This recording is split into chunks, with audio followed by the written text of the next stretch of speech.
more or less fuzzy, or are you still Yeah, I think I just hadn't um heard the term, but yeah, it's like group health, I guess, but reimbursable from the employer.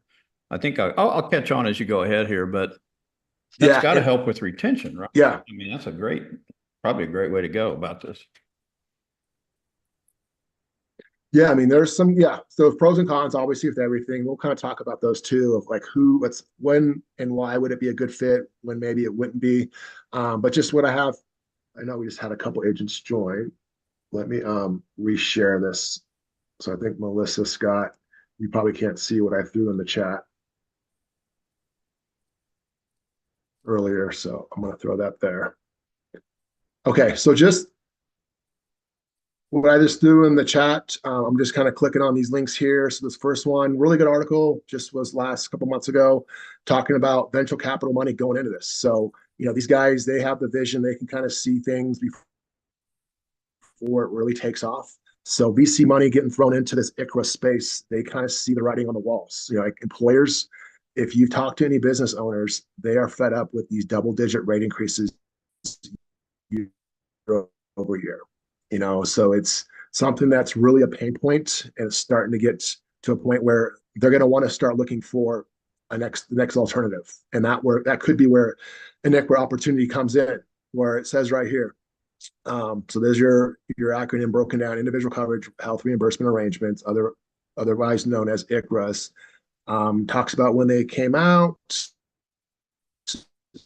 Here's the forecast by the Department of Insurance. Kind of what we're seeing. Where they're at today is pretty small, but it's going to start growing. And I think the big pain point is going to be the premiums. So you see it. The renewals on group plans are continuing to go up and up year over year, double-digit increases, and it's just pricing a lot of employers out. And this also gives an opportunity for employers who've never had benefits, where they can define a certain dollar amount where they're at least offering their employees something. So I'm not going to go through the whole article, but just kind of wanted to share it, give you guys the access. You can kind of read through it, and maybe this kind of gets you a little excited to see, some of these investment companies that are throwing money at this. So if they're throwing big money at it, um, there's some opportunity here. So these guys are the visionaries. So just wanted to share that.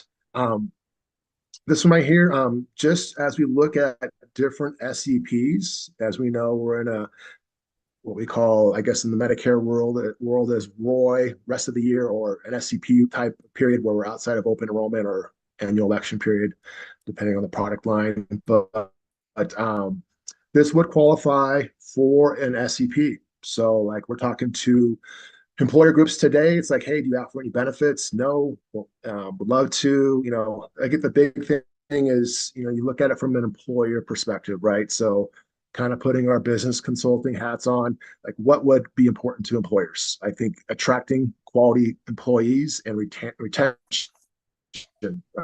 Right? So, attract and retain. So benefits. So if they're not doing anything today, it's like, hey, I don't know how your turnover is, but we find like a lot of groups, employers, where if they're offering some type of opportunity of accessing benefits, this might be a way for you to help with that. So this article kind of goes through, just kind of talks about the SEP. So I guess in a nutshell, it would be an SEP. So you're talking to the group, has 20 employees, doesn't offer an ICRA or anything like that today, or small group benefits. This would be an opportunity where you could set this up mid-year and be able to help those groups get coverage as soon as July 1st. And also planting the seed, as we know, a lot of group plans that may be in the group market have that January 1st enrollment where deductibles reset and all that kind of stuff. So this is a good time to really kind of, if you're going to go down this route, to really kind of dive into it. Not kind of, we're going to talk on this in the next couple of weeks, but to start that process of getting comfortable with the moving parts, working with, finding a TPA, an ICRA administrator that you feel comfortable with. And that's a good thing too, is they're there to sell it also, because obviously it benefits them. So you have essentially like a wingman there to help you in this process where you don't have to feel like you're on your own. You can find a good ICRA administrator and have their account executive or whoever that might be with you on a Zoom call, and they can just, you're just doing the intro and they're taking it away. So, that's what's nice about this too, is there's skin in the game for these guys, these ICRA administrators. That's their thing. So they want to help you sell the group also. I'll pause. Any questions? Anything you guys want to chime in that have done ICRAs, or any comments, questions? Okay. This right here, again, just kind of giving you some resources. We're kind of just, if you want to call it water skiing today, we're just kind of over the surface of the water, not going too deep and scuba diving down deep into the ICRAs. But another good resource here, straight from our lovely IRS side of the government, FAQs on health coverage options for employers, employees from an ICRA reimbursement arrangement perspective. So again, put it on you guys. A lot of it's going to be self-taught, kind of you guys get in there and diving in. These would be good FAQs to commonly asked questions. So just kind of giving you guys those resources, 17 pages. I'm not going to go through it all right now, but again, just, something I feel, we can kind of probably keep a discussion, if we get good participation, a lot of it is just having other brokers out there who are similar interests, and wanting to learn more and just building off each other's experience and what we're discovering. But just wanting to share this. And then I'm going to go into a PowerPoint here. So a couple weeks back, I had this guy come on named Caleb. He's with Diversified Benefit. How come this thing's moving on me? Services. And this is kind of like a 101. So I'm going to skip through some of this stuff because I don't work for them, but it just kind of touches on some stuff. I won't go through. We kind of talked about what an ICRA is. So this is a good thing to kind of keep in mind. So kind of some of the reasons why a group would want to offer an ICRA. So one, budget. So you think about a group plan, there's participation requirements. So like you have to have a certain amount of employees to be eligible for a group plan. With that is going to come percentages where the employer has to cover a certain percentage of the employees' premiums or dependents, if they do at all. Where on the ICRA side, there is not really a defined contribution amount. So it's very flexible in that sense, where you can be, obviously you're going to want to find out what the average income is of your employees, and you figure that kind of stuff out and see what is going to be something that would give them enough, something where they're going to get into the individual market and be able to at least get some type of assistance if they're not going to get a subsidy. I will say, if you look at it from a perspective, if you look at it from like the extreme of a law firm versus a landscape type company. So in most cases, a landscape company is probably better off not even offering an ICRA, because as we know, with the federal subsidies in the individual market, these guys can go in there and get a super rich plan, getting the federal subsidies. And, it's almost like a disservice for an employer, because that employee is going to be forced to use their ICRA funds unless it's deemed unaffordable. But versus a law firm, right, where you're going to have a higher income earner, where they're probably not going to have any federal subsidy assistance at all. So in that kind of situation, something the employer, the law office is offering, the dental office, you think about the different types of white collar or just higher income earners, where you can, an ICRA type setting would benefit them.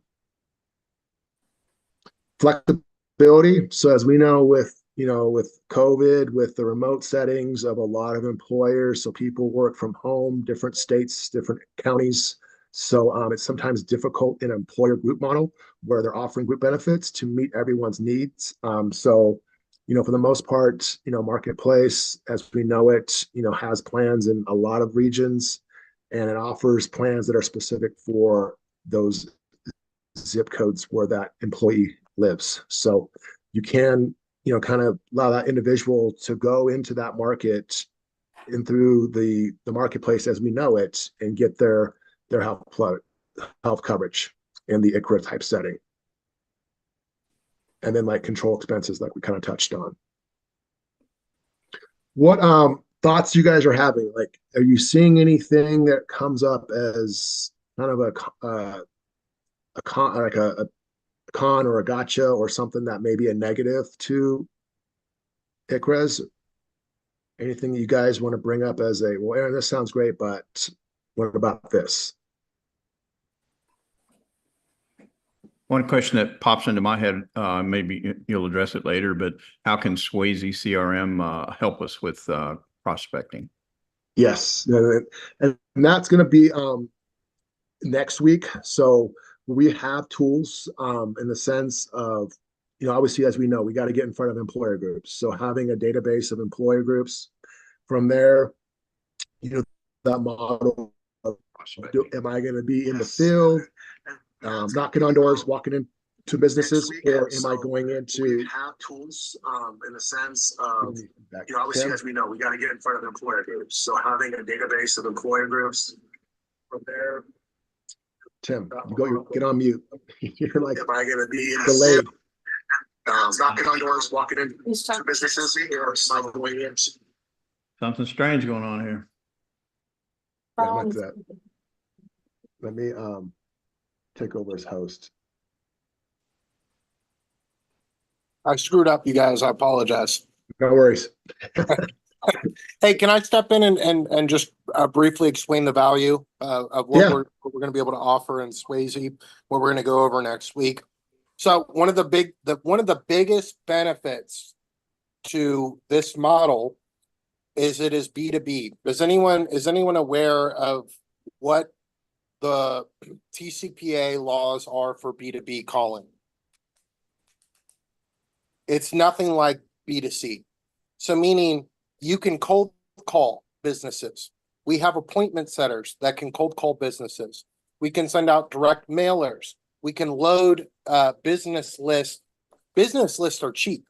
So one of the big advantages is we can send out mass emails. We can send out we can load this data directly in and have these campaigns going on, and we can use our callers to help set appointments for you, whether it would be in person or over the phone. Does that make sense?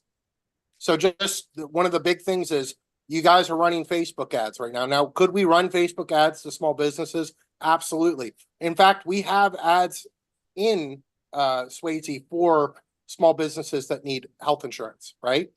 So we have that available within Swayze now, but now we're talking about cutting the lead costs and just strictly getting in front of people. Does that make sense? It does. Yep. Nice. Thanks, Tim. There's a lot of different, this is where it takes some time to wrap your head around this when it's new. But you look at it and there's different angles, right? You're looking at it from the employer angle. You're going to look at it from your angle, from the employee angle. So you've got it from an employee perspective. And it's like, hey, renting versus owning. So as we know in the employer group model, when you're an employee on a group plan, you're renting that plan. So if you ever left that company, more than likely that plan is not going with you. We do have COBRA, but it's extremely expensive. So most employees do not continue with COBRA. So they're off to the new plan.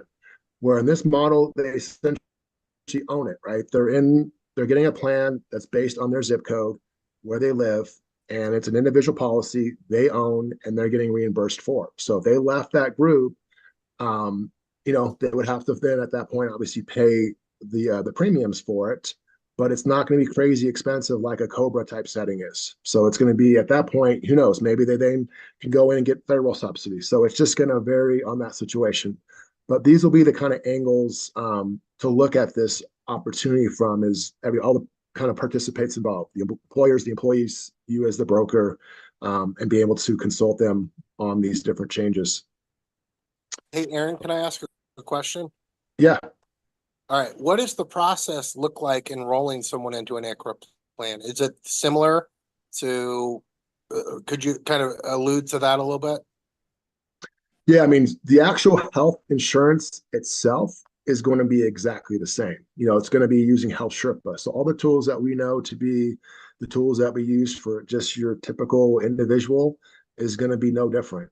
This is where the only big moving part is going to be someone like these diversified benefit services, essentially a TPA that you would partner with to set up where the funds are going, and how they're getting reimbursed and that kind of side. And the good news is you're not doing this on your own. It's not like, you have to do this by yourself, because they're obviously going to be collecting fees from the employer, and you're going to have essentially an account executive that you're going to be working with to work with on this. So you can reach out to these folks. And I'll put the list. There's a lot of them out there. So like I was mentioning at the very beginning, the venture capital money that's thrown into this, it's kind of crazy how many ICHRA administrators are out there, knowing that it's not that big of a thing right now, but there's dozens of them in this space.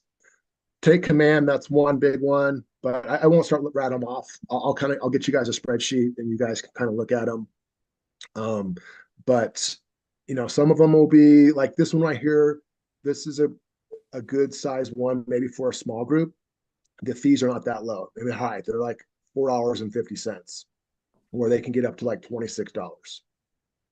So you'll probably have different administrators depending on the size of the group and did they have a group plan before? Are they very, this is going to be something very budget friendly that we're going to have to find for them. But those would be some things to keep in mind also.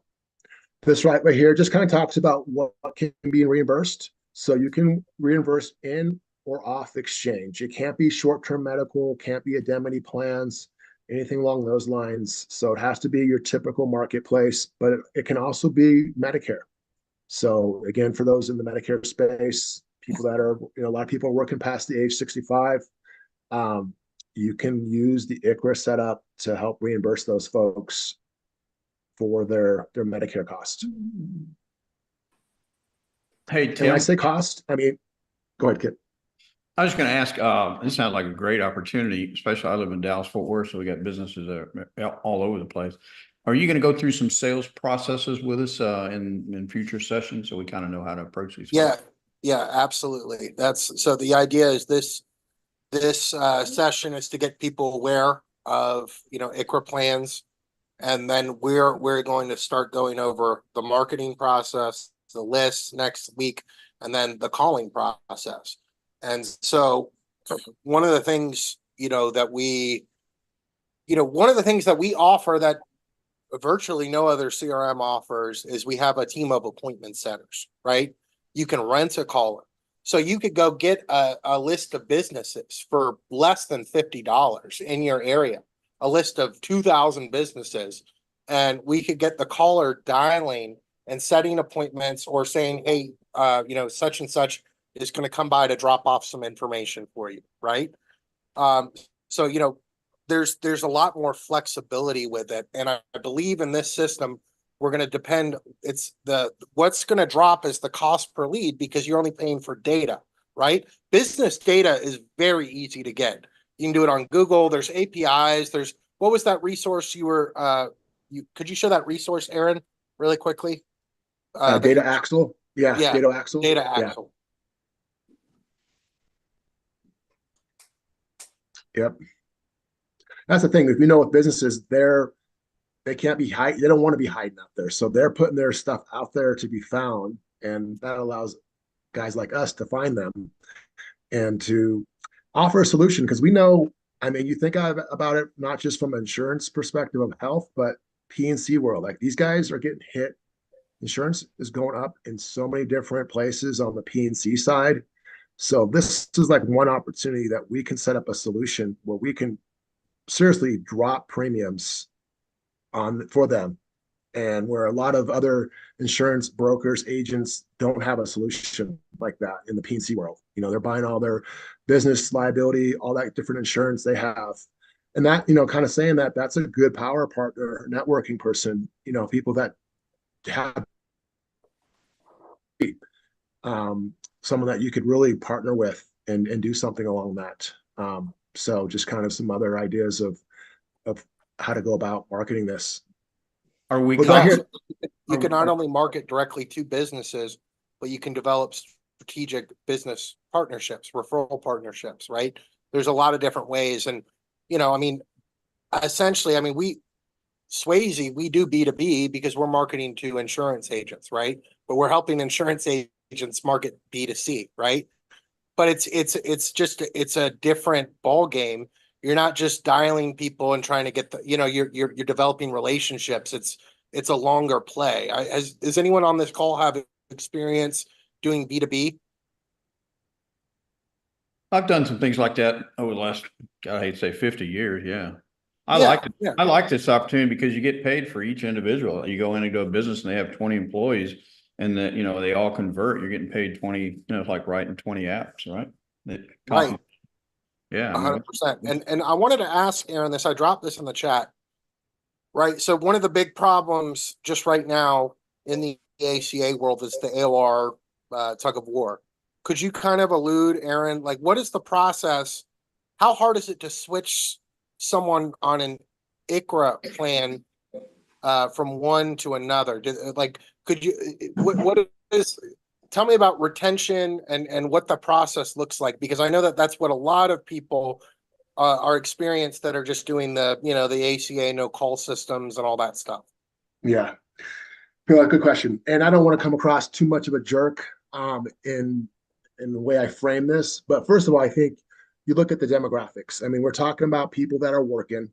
So these guys are working for an employer. They're not sitting at home, just barely making it by and falling for every little Facebook ad scheme or, stuff they get cold called from and figuring out that, there is no $6,400 subsidy they're going to get. And they got their plan changed because, so you're going to be dealing with a more, I guess, educated person.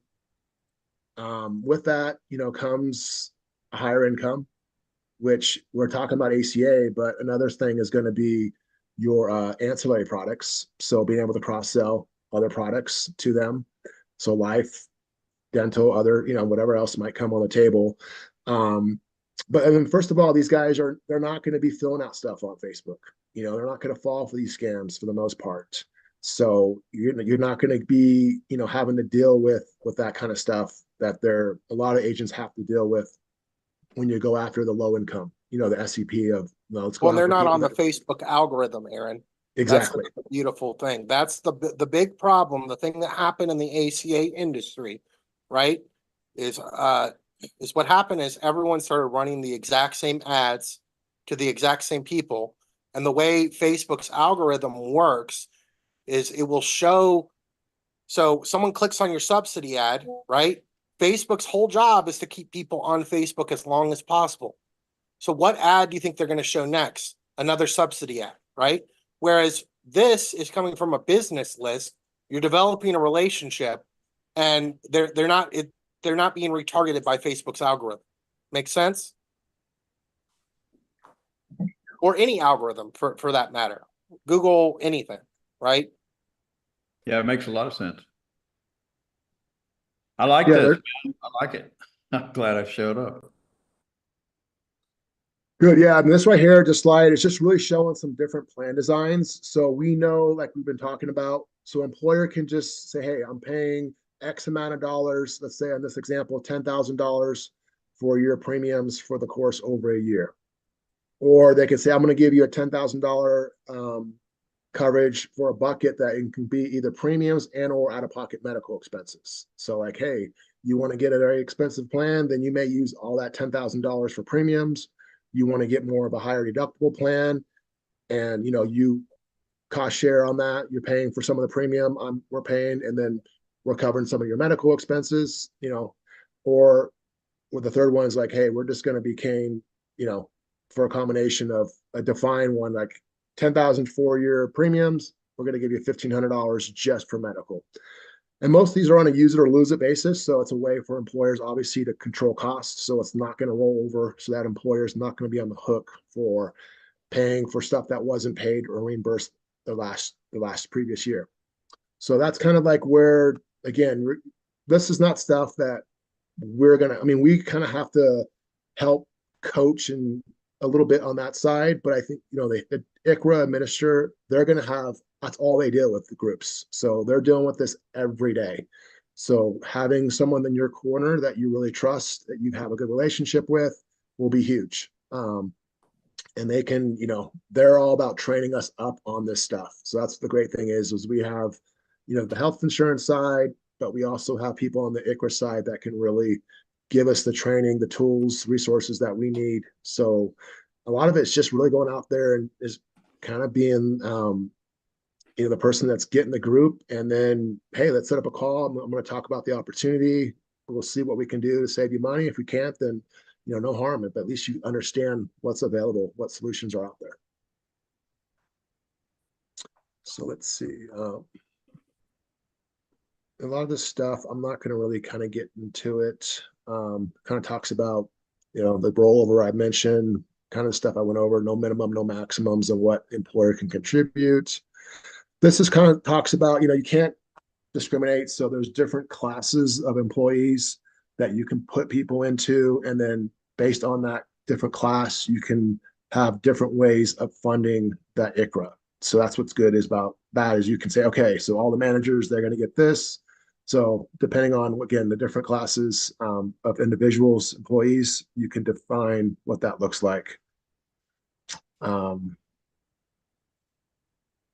Some of the stuff I'm not going to get. And it's going to be on a reimbursement. So the IRS has set this up where it can't be just like set up as an auto draft where, they're getting money deposited in month over month. So as we know, someone can lose their job and then they're not going to be eligible for that. So this will be on a reimbursement level. So the employee's paying out of pocket, and then they're reimbursing, going through whoever the ICRA administrator is, they'll be sending in those claims or the invoices for the health insurance to get reimbursed for. So that's a little bit of how that will work. This is just talking about the minimum essential coverage. So when we start getting in groups that are over 50, so that's a big, again, you're working, I think most of us will probably be in that sweet spot of under 50, but if it's over 50, there's this affordability calculator that, essentially groups that are 50 and over are required by law to offer benefits. If it exceeds this affordability factor of 8.39%, then, penalty can be assessed on the employer group. So I'm not going to kind of dive into this because there's a lot of, there's just some moving parts. This is where, just kind of knowing that there's a difference between a group that's over 50 and a group that's under 50. If you're under 50, you're not required to offer benefits by law.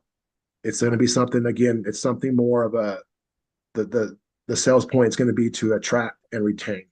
And that's what they're doing that for. If they're under 50, is they want to attract good employees and retain them. And that's why they're offering benefits. I think that's kind of the most part on this. You guys have access to these slides. This is kind of talking about what they do, as their ICRA administrator. Okay, so I'm going to close this up. Any questions on any of that stuff that we went through?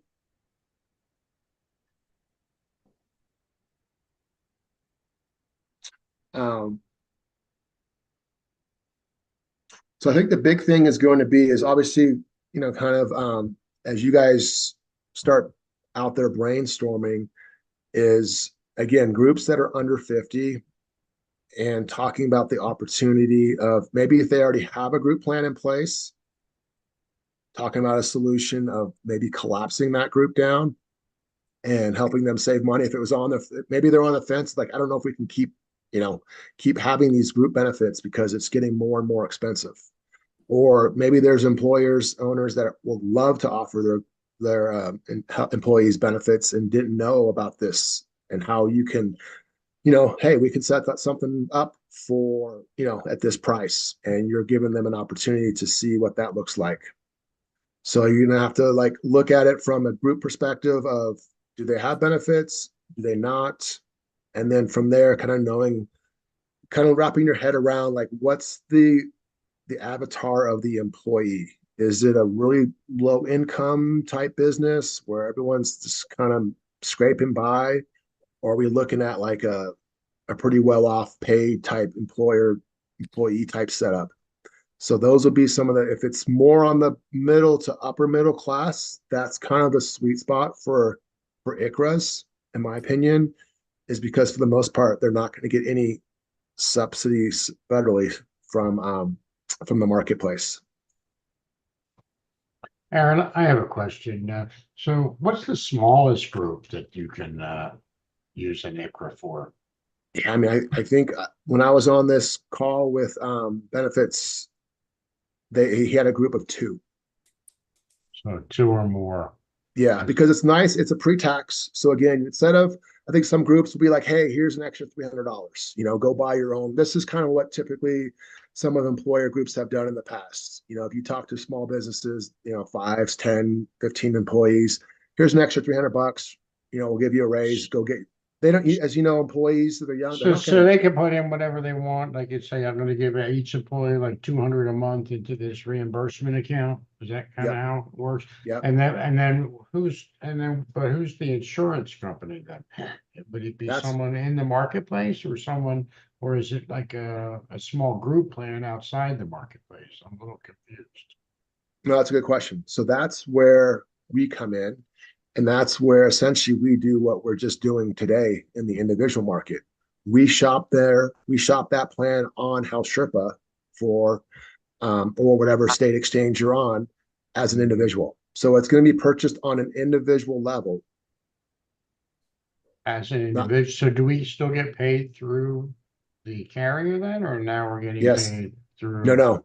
Yeah, the only thing is different is the ICHRA administrator. All that person is like an escrow, a third party person that's collecting money from the employer Yeah, and then TPA. reimbursing the employee. And they just But get a the- small fee of that or whatever. They're for doing they're that. charging a small fee to the So employer. someone who might be with United Healthcare, we would actually we could shop them. I mean, you could use any health plan that's out there for this, and then, Any health plan, anyone that's in the marketplace.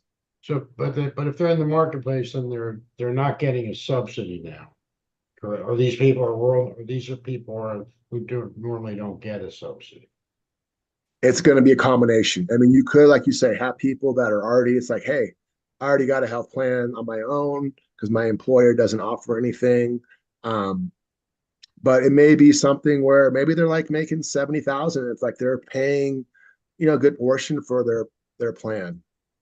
And, it's something where like the guy's like, well, hey, we're going to give you a good amount of money for the employee coverage. And then the dependents are going to have to pay 100%. But with that, they can go in and get the subsidy for the dependents. So that's where, I think when you kind of go through and do a case study and we can look at something like that, it's just gonna, if you look at it from like the extremes of like a law office, like I brought up earlier, where more likely they're not getting any type of financial help when it comes to a subsidy, then something's going to be better than nothing.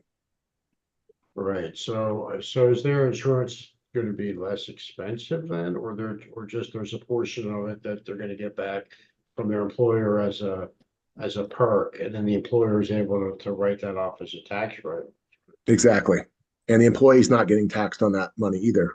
They're getting, Well, he's So- not getting taxed on that money. no, it's on a Okay. pre-tax basis. Yeah. So like the money that they give them as like, hey, here's a raise. There's nothing stopping from that. That person doesn't obviously have to go buy health insurance. And that's the risk is, they take that $300 raise they're getting. So for supposedly to go buy health insurance, But that 30-year-old's like, hey, I'm not doing that. I'm gonna go, use that money to get a new car and get a better, So like the employer could say, listen, we're gonna give you 1,000 a month, to each employee or whatever. He gets to write off the 12 grand a year per employee, and then the employee doesn't have to claim that money. no, pre-taxed. Yeah. It's free tax. It's yeah. Okay. And it's use it or lose it. So if the employee decides not to use it, then the employer's, Oh, It's it gonna get doesn't that money roll, back. so it doesn't No. roll over. Oh, okay, No. so it goes into a pot, and if they don't use it, it goes back to the employer. at the end of the year. Yeah.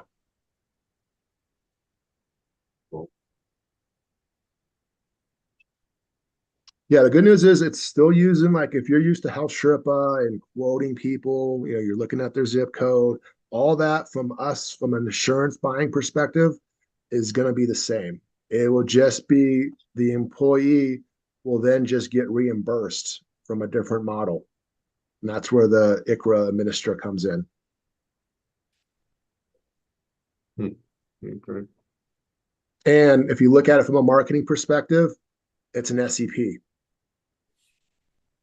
So you can, meaning that you can use this opportunity to set up a group ICRA in mid-year and sign people up that typically wouldn't be able to get a plan. And these could be So- people that already have a plan through the ACA. But They now could, get or stuck with maybe- that, or maybe Yeah. but Maybe they don't. Mhm. Maybe the group, maybe they're set up all on short-term medical plans, and we know those things can't be renewed as of September 1st, or, it's just, you don't really know what you're kind of getting into until, each group's going to have a different makeup. But I think the big thing is, from you looking at it from the employer perspective, it's a way to show that they're offering something to their employees to help to attract and retain their employee.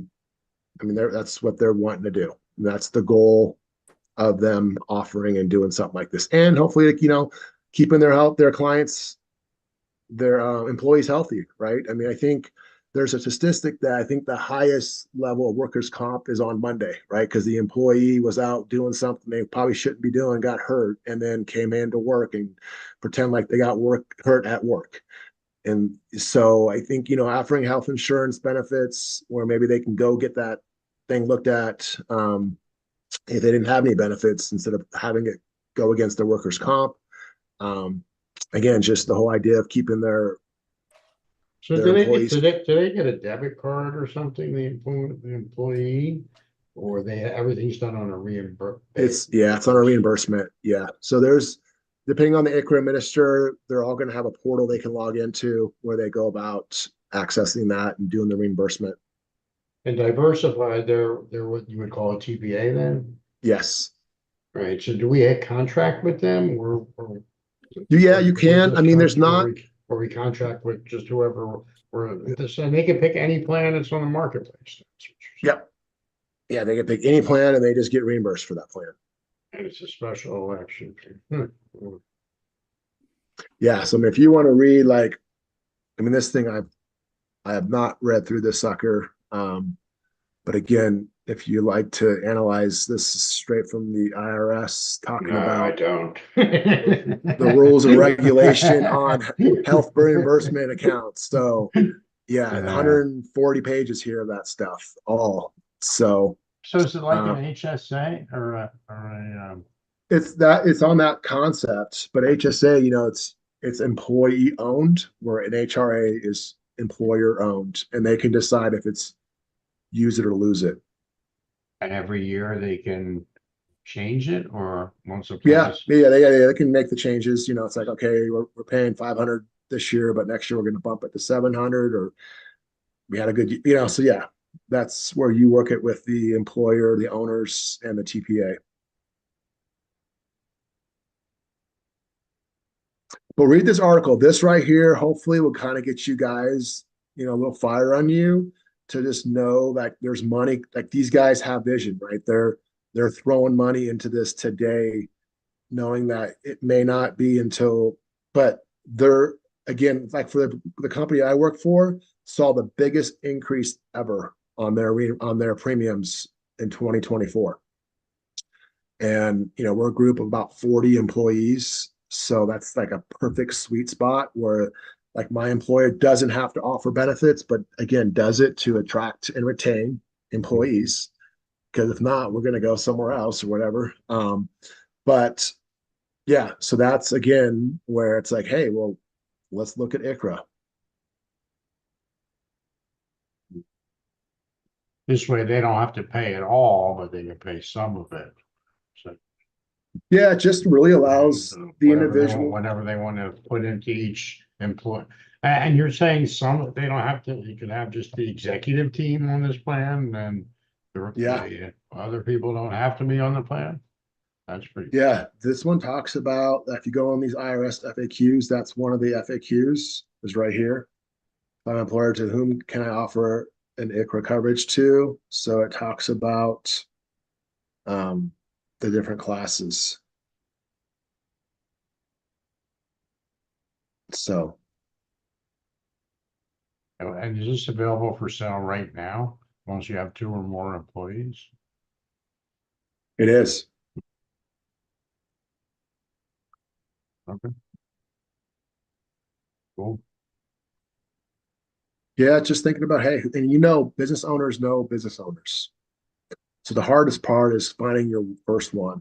And then from there, if it's a success, you know that employer, if you can ask that business owner, it's like, hey, who else do you know that owns a business? And they probably, you know, do business with other business owners. So it's then it just catches on.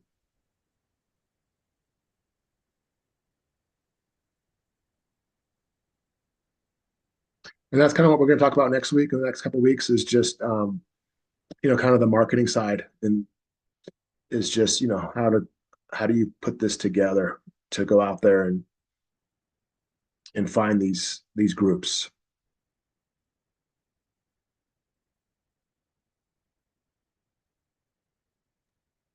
So if there's no more questions, we'll probably just end it a little early today. Anything else you guys want to bring up? Any comments on things that you've already know about ICRAs you want to bring up to the group that I didn't talk about, or any kind of clarification or different ways that you've looked at it?